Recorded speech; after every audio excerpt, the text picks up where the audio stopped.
తెలుగు రాష్ట్రాల్లో అతిపెద్ద lift manufacturer lifts ట్రై.com dealership కూడా ఇవ్వబడును. తెలియకుండా దోచేసిన వారు ఇంటి దొంగలైతే మన ప్రమేయంతోనే దోచేసేవారు సైబర్ దొంగలు.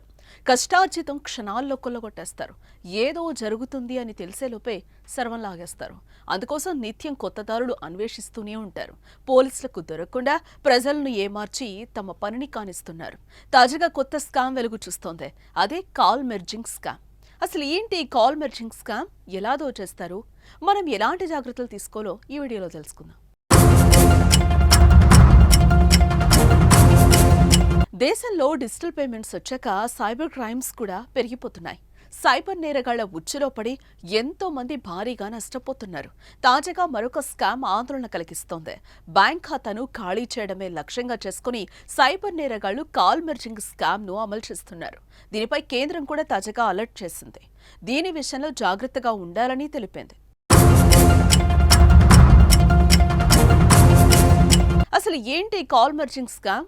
ముందుగా పాత స్నేహితుడినంటూ గుర్తు తెలియని వ్యక్తి నుంచి ఫోన్ కాల్ వస్తుంది. మీ కాంటాక్ట్లోని ఓ వ్యక్తి పేరు చెప్పి మనం స్నేహితులమని మాటలు కలుపుతారు.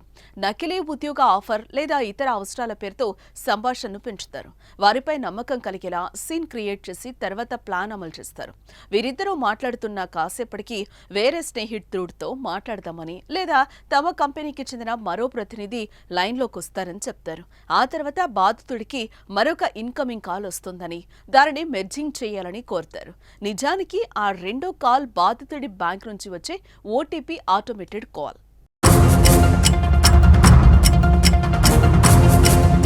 మీకు ఫోన్ చేసిన సైబర్ నేరస్తుడు ముందే మీ క్రెడిట్ కార్డు వివరాలు లేదా బ్యాంక్ ఖాతా వివరాలను షాపింగ్ సైట్లో ఎంటర్ చేసి సిద్ధంగా ఉంటాడు.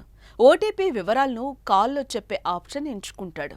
దీంతో బ్యాంక్ నుంచి మీ కాల్ వస్తుంది.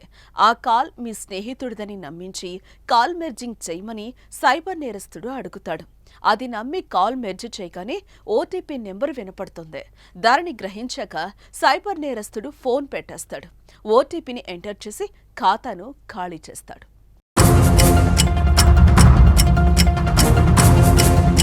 ఈ స్కామ్తో సులభంగా మోసపోయే అవకాశం ఉంటుంది. కాల్ మెర్జింగ్ ద్వారా ఓటీపీ సైబర్ నేరగాడు పొంది అనుమానం రాకుండా తన పని కానిచ్చేస్తున్నాడు.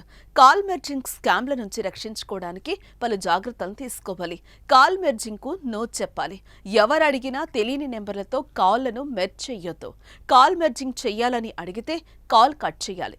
మీ బ్యాంకు స్నేహితులు, కుటుంబ సభ్యులు కూడా మీకు ఇలాంటి అభ్యర్థన చెయ్యరని గమనించాలి. ఎవరితోనూ ఓటీపీలను పంచుకోవద్దు. బ్యాంక్ అధికారికంగా ఓటీపీని ఫోన్ ద్వారా అడగదు. స్పామ్ కాల్స్ ను గుర్తించాలి. అనుమానాస్పద కాల్స్ కు దూరంగా ఉండాలి. బ్యాంకింగ్ యాప్స్ ద్వారా లావాదేవీలు నిర్వహించడం మంచిది. ఏదైనా అనుమానం వచ్చినా, మోసానికి గురైనట్లు వెంటనే సైబర్ క్రైమ్ హెల్ప్ లైన్ 1930 లేదా www.cybercrime.gov.in ద్వారా ఫిర్యాదు చేయొచ్చు. సో సైబర్ క్రైమ్స్ పై బి అలర్ట్.